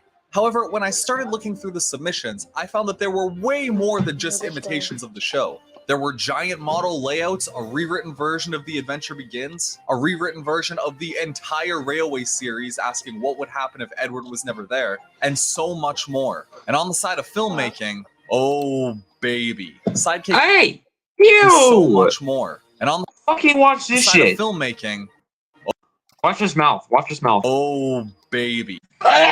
What the? Exactly. Sidekick Jason. I don't like that. Has some amazing looking sets for his Tomy videos, as does the 1966 kids. And the model work by 25 and Soku is wildly good. However, there were two nominees that I ended up landing on. Those people being Thomas Fan 2002 and Mr. Ryan. Yo, Mr. Ryan! I know, like, I think his channel got deleted. No, he renamed it. Oh. What's it renamed? Just like he said, this user, Mr. Ryan, actually changed several times. Both of these channels have done amazing work, yet have very conflicting styles. Tracks to Big Adventures and the Henry movie are ridiculously different. Yet I found they both have a lot going for them. I eventually want to make videos on both of these at some point, so for now, I'll try to keep things brief. Let's start with Tracks to Big Adventures. At its core, this series is designed to be a reimagining of the Big World, Big Adventures rebrand from 2018. You know, the rebrand that killed the show again. Now, there are plenty of videos online that have torn this rebrand to shreds. Well, what killed the show the first time?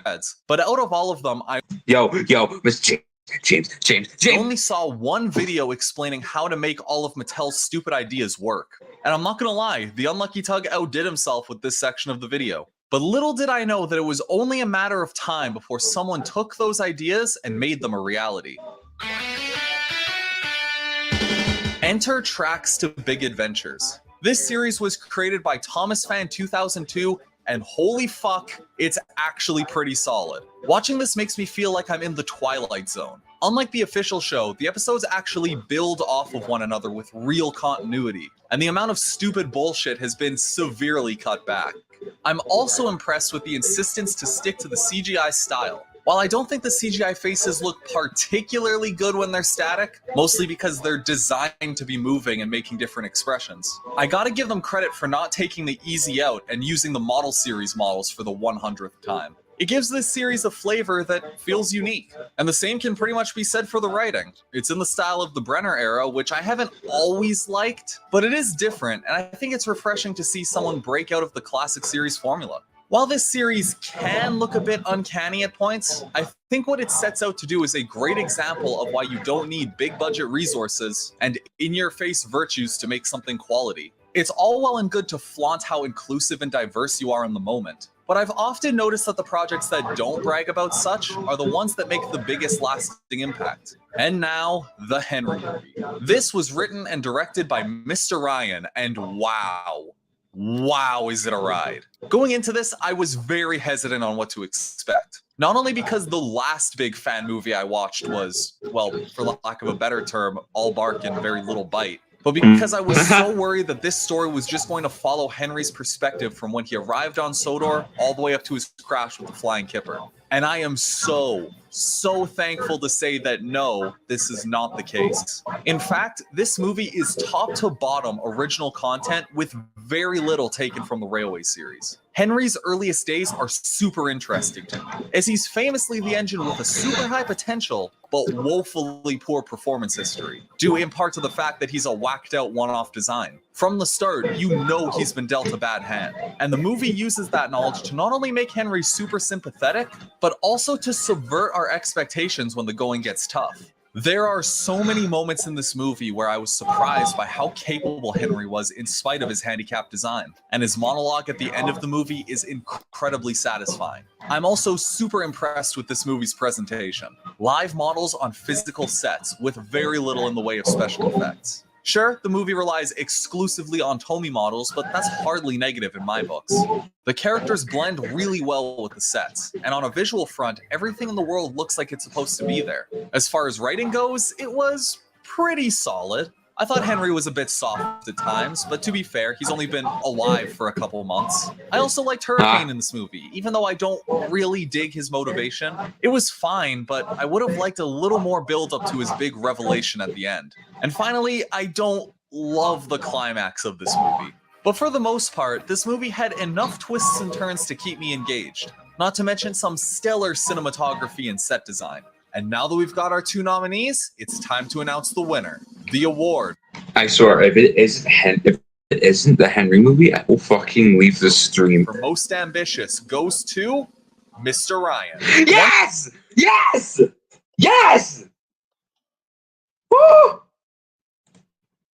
I was about to leave the stream for a second. Once again, this was an incredibly close call. Like I said before, Tracks to Big Adventures is an amazing showcase of what Mattel's rebrand should have been. It nails the CGI style, it pays proper respect to the source material, heck, even the name is better. But the Henry movie just narrowly squeaked by, thanks to its superb presentation and completely original story. Rewriting an entire series to make it less shit isn't something I'd wish upon my worst enemy. But building all of these sets by hand is an undertaking I'd wish upon my... Rewriting an entire series to make it less shit isn't something I'd wish upon my worst enemy. But building all of these sets by hand is an undertaking that makes me want to void my bowels and move to Malaysia. Make me move to Malaysia. Dude, his fucking jokes are actually so similar to Caddy Harris that it's funny. This type of fucking humor fucking gets me fucking shits and giggles. Shits? I mean actual shits. My hand is an undertaking that makes me want... Dude, like, this fucking type of jokes? Nice. I want to avoid my bowels and move to Malaysia. Make me move to Malaysia. This doesn't make any sense. That's hilarious. I've actually made two similar jokes. Like I was looking at DeviantArt account, and then I saw like this one drawing of Crash Bandicoot. And I was like, Crash, what happened, buddy? You look like homemade orange beef. And I actually kind of Googled. This is actually kind of funny. And then this one, kind of recently, when the ever-living obese baby is this. It's actually those two jokes are kind of Kyrus level jokes. Those type of jokes are actually kind of funny. Saying that, both of these projects are incredible and Hello. most certainly worth your time. Congratulations, Mr. Ryan. Our final wildcard category may not seem as impressive as the other two, but is by far one of the biggest cornerstones. What did I see? Not Text? seem as impressive as the other two, but is by far one of the biggest cornerstones to being successful on a platform like YouTube.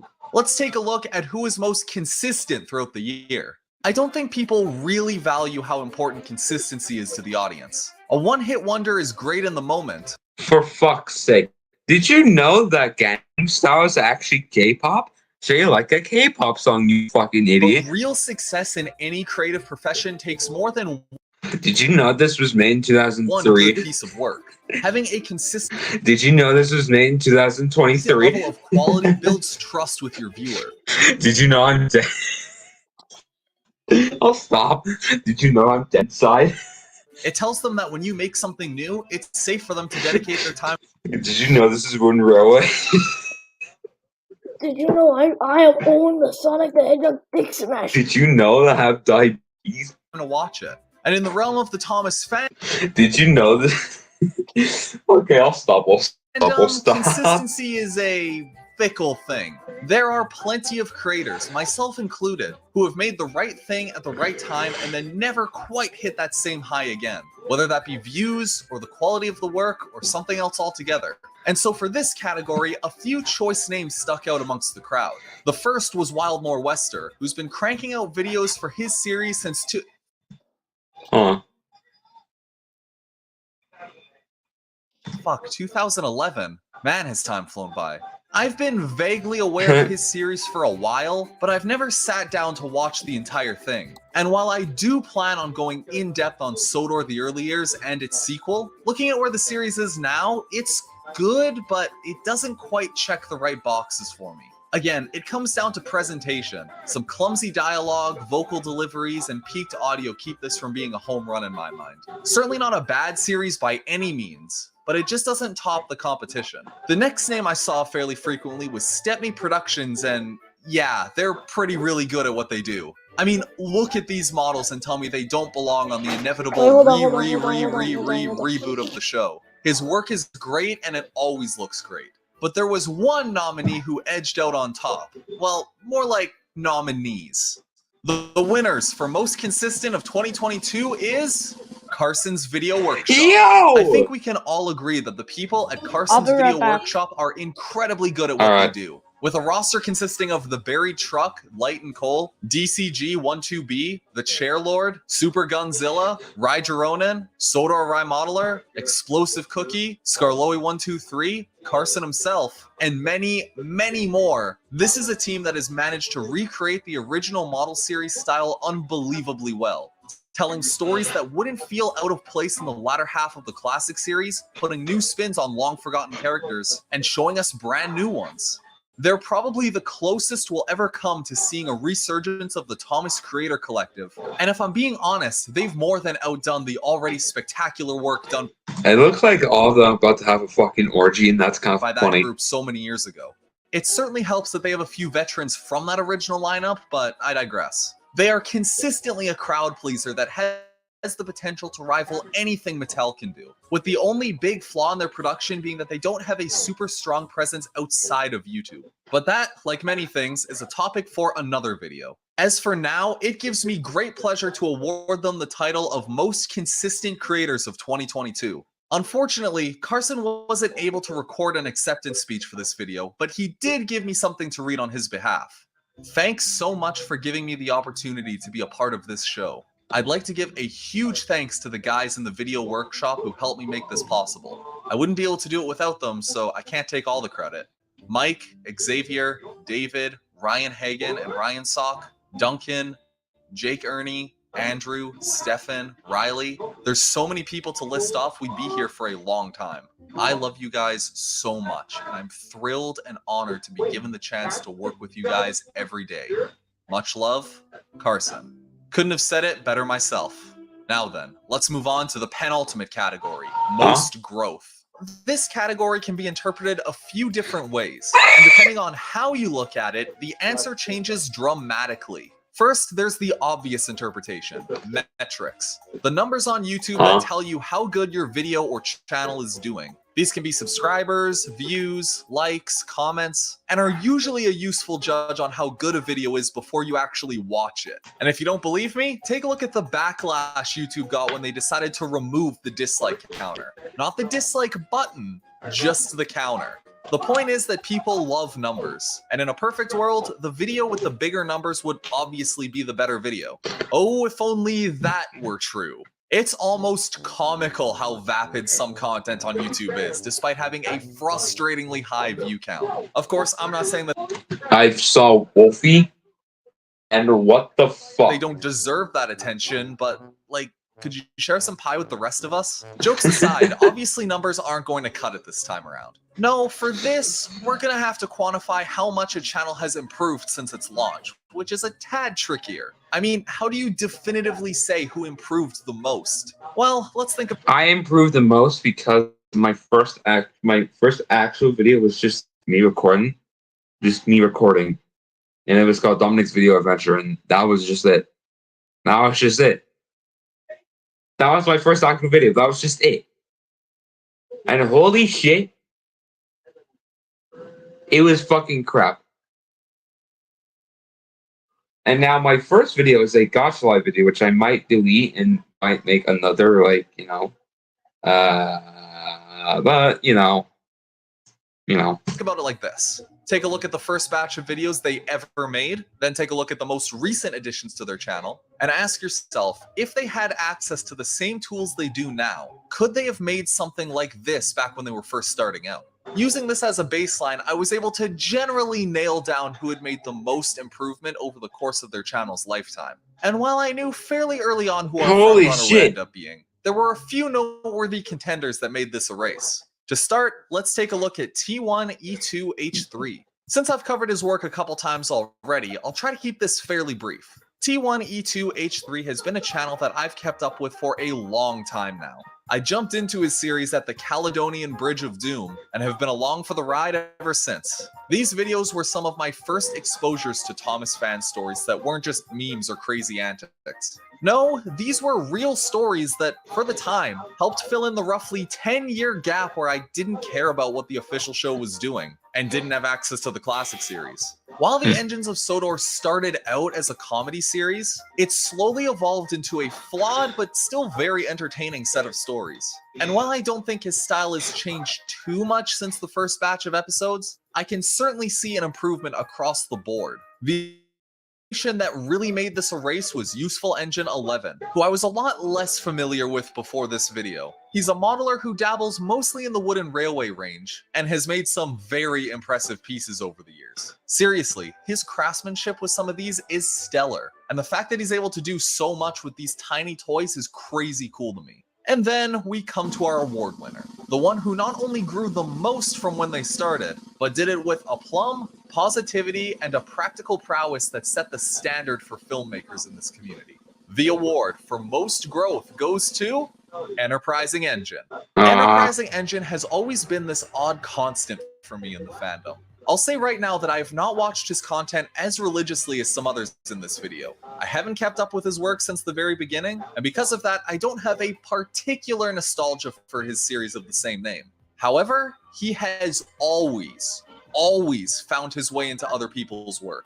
He's played Edward and Bertram in the Engines of Sodor. He's voiced multiple characters from the Thomas Creator Collective, providing one of my favorite takes on Percy ever. He's done the narration for How and the Lost Engine, Wilfred Whistles, the list goes on. The point is, he's done a lot, all the while improving his narration, presentation, set design, writing, pretty much everything that goes into filmmaking. All while also being a genuinely nice guy. I could make an entire video just talking about his escapades alone, so instead I'll say congratulations and hand things over to the man himself. Take it away, my guy. Hello, everyone. I'm Matt, aka Enterprising Engine 93. Thank you so much for nominating me in the category of Most Growth. I started filming my videos in my basement and on a bed sheet in my bedroom. And now I film my videos mostly outdoors in ways I didn't even think were possible. I would not have gotten to where I am today without all of the love and support that I have received over the years. And for those just starting out or deep in the creative process, I hope that it gives you joy where it counts, no matter how cruel, unforgiving, or desolate it can get. I wish you nothing but the best in all things. Thank you so much. Thank you. Before we get to our final category, I want to take a few moments to go over some legacy honorable mentions. These are people who didn't make the submission list either because they've left YouTube to do other things or just haven't made anything as of recent. This category doesn't come with any fancy awards or anything. Rather, it's a celebration of creators from times gone by.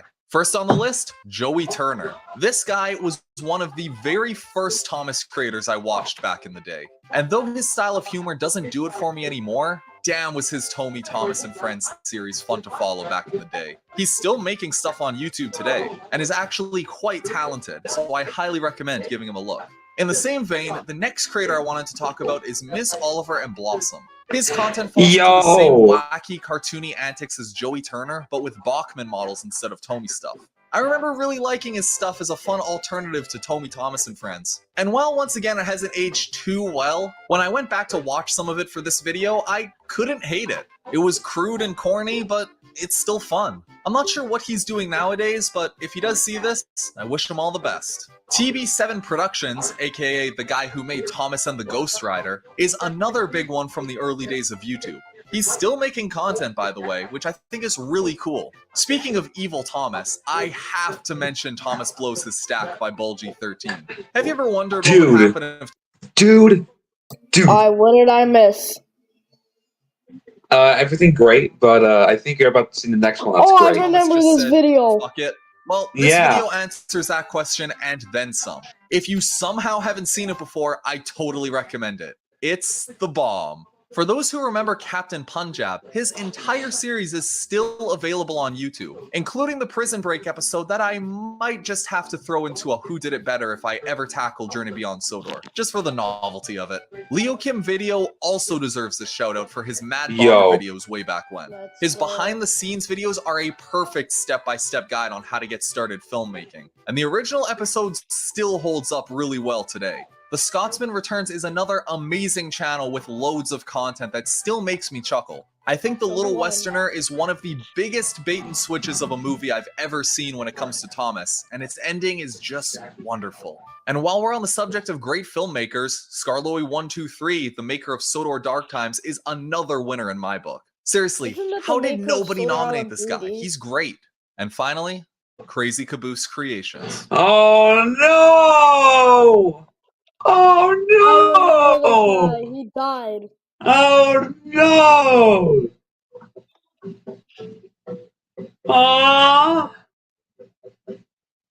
Rest in peace, Peter. And now, it's time for the final category. Best in Show. This is an award dedicated to the best of what the fandom has to offer. Someone who's in a league all their own and pushes others like myself to do something great. He's probably someone you've been screaming at me in the comments to talk about for a while now, and for damn good reason. The winner for Best in Show goes to The Unlucky Tug. Oh my god! Oh my god! Let's go! Oh my god, I wish I could just cry on command right now. I wish I could just fucking cry on command right now, dude. Holy fucking shit. There are a plethora of reasons for why Nick deserves this award, and it's honestly a little overwhelming deciding on where to begin. The Unlucky Tug does a lot for the creative side of this fandom. While I'm sure videos talking about Thomas existed long before he made his big return, he's the person who really got the ball rolling when it came to video essays. Like most things on the internet, he provided the idea, and everyone took it and did something with it.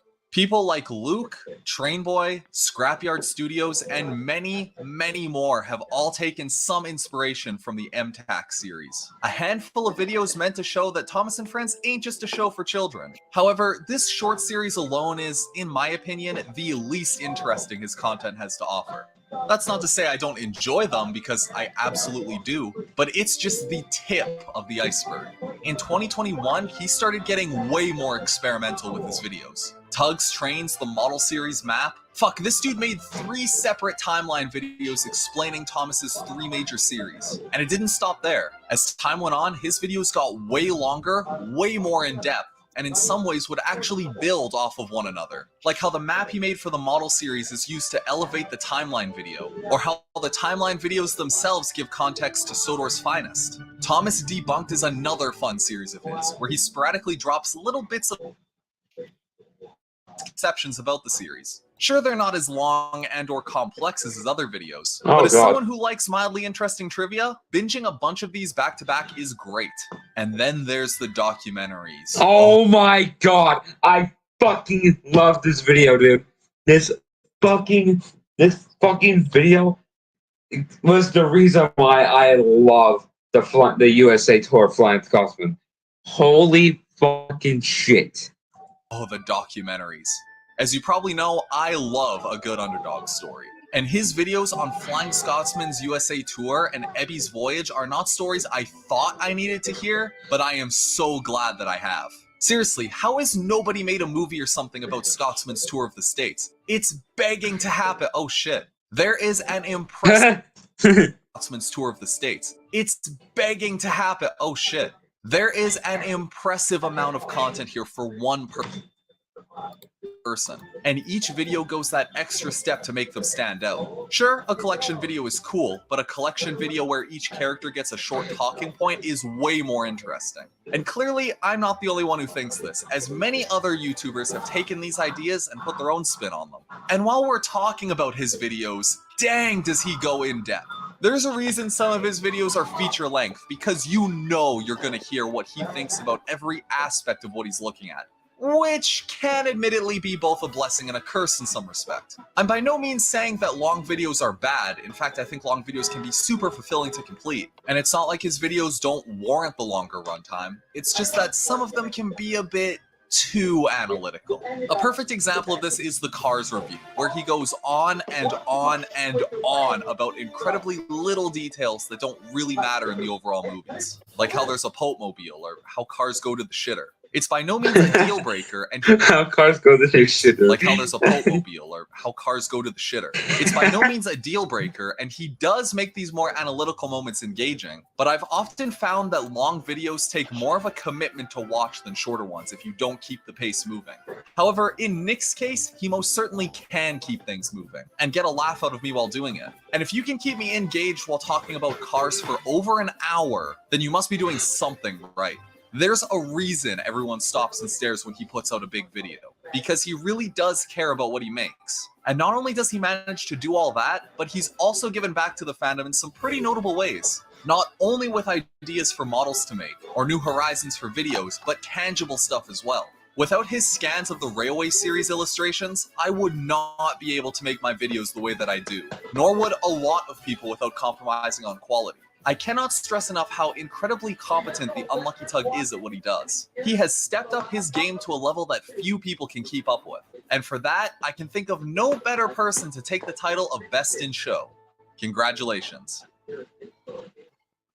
I cannot thank you enough for sticking around to watch this video. This whole awards show wouldn't be possible if it wasn't for everyone's amazing contributions. Not only in the turnout for submissions, but in the material itself, and the generous people who helped get the word out with their own videos and posts. Heck, I even got a few memes sent my way, which was genuinely funny. I really like those. If I can break script for a moment, I just want to say how much this fandom means to me. It is incredible that all these creators from all walks of life, who make some of the best media I've ever seen, have come together over this funny little blue train and all his friends. It's people like you who make this video, no, this fandom, what it is. Whether it's making models, composing music, or just sharing a laugh.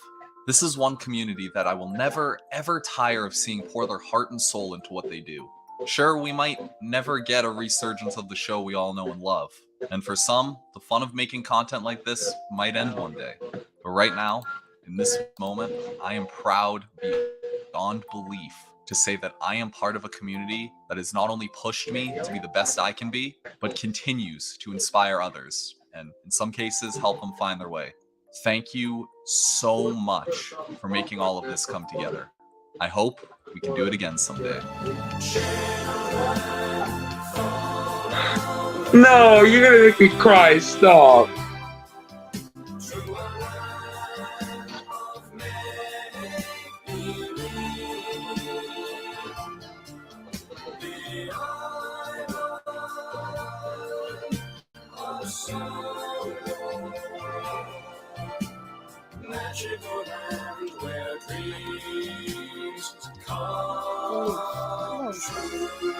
That video was amazing.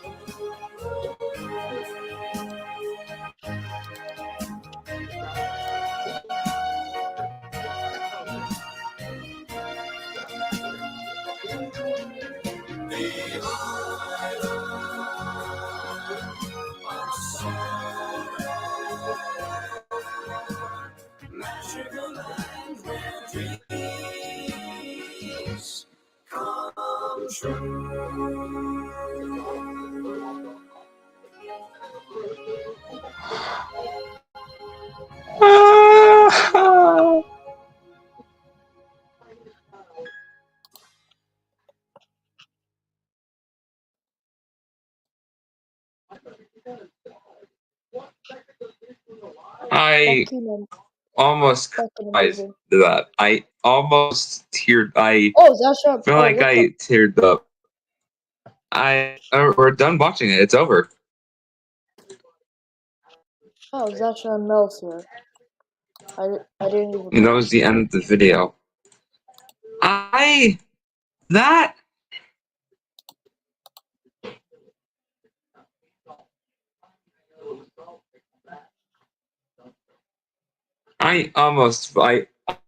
felt like I was actually gonna fucking cry. I'm gonna cry again, dude. That fucking ending. The fucking ending, dude. I'm going to cry right now, dude.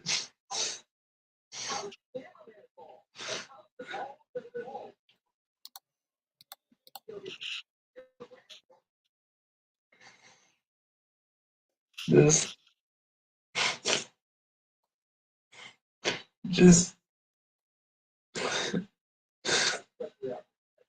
the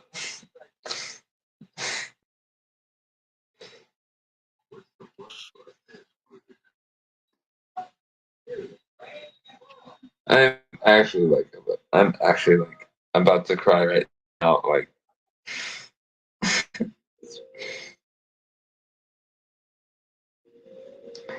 that ending is actually making me tear up.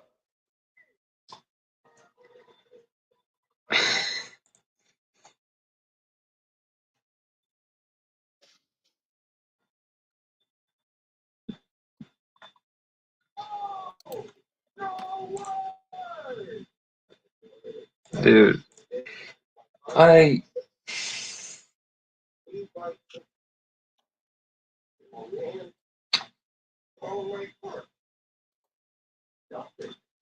dude,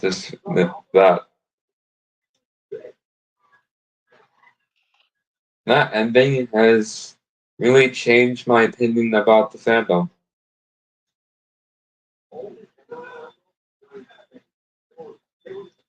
People can do such amazing things that we're not even capable to do. And yet we learn. We learn, become better, and we can take our talent to greater capabilities.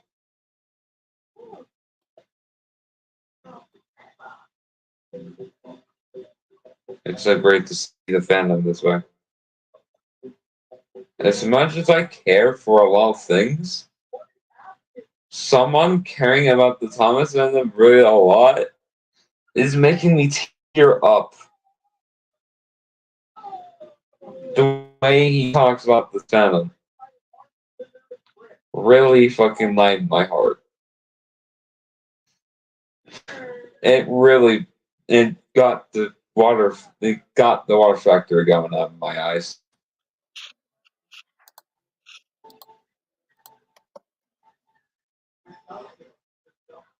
If you don't think you can do anything, just try to find anything that you can do. And if you find one that you really like doing, keep doing it. Sure, you might try some things, but you might even try some new things on the things that you like doing. Like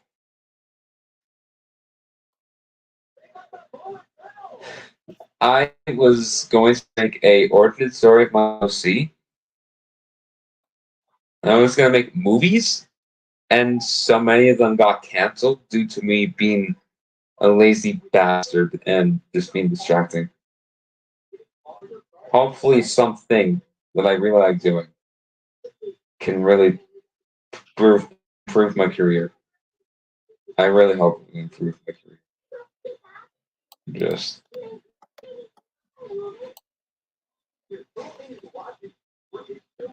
I love Dallas, dude. Just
I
What do you want to do now? Roblox. No. Too emotional. Dude, I was not joking when I actually said I'm gonna cry. I was actually like feeling water on my eyes. I was actually about to fucking cry. That ending really hit my heart. And I love that.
Oh my god.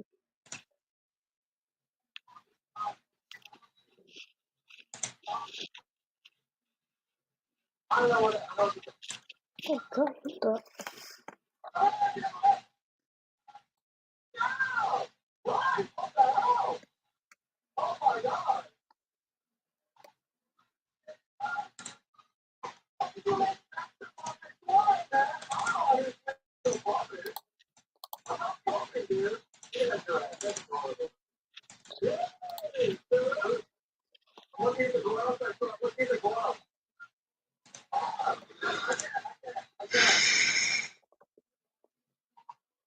The fuck is this?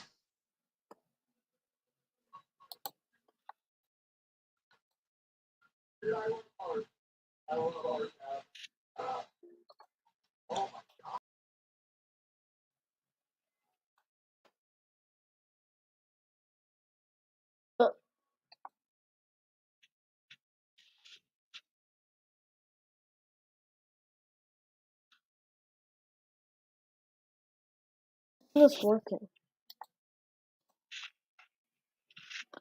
Oh, yeah, he left. That's pretty much it for the stream. Nobody? Oh, no. Alright, I'm gonna say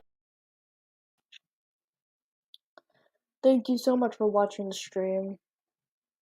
Hope you have a great day, and okay, bye.